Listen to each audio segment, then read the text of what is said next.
Hey guys, in this video I'm going to show you how to buy Dogecoin on Revolut.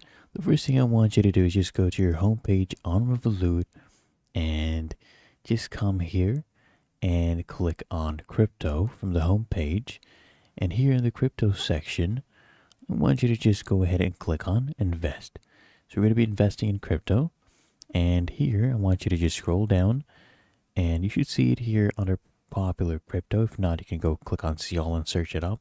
But here you can see Dogecoin, right? Go ahead and click on this. And now you can tap here on buy. And then you just enter the amount of Dogecoin that you want to buy. You'll see the exchange rate right here. This is currently your market order. You can do a limit order as well. And just enter the amount of Dogecoin you want or the amount of currency that you want to spend. You'll see how much Dogecoin we receive, and then click here buy Doge, okay, with your respective currency.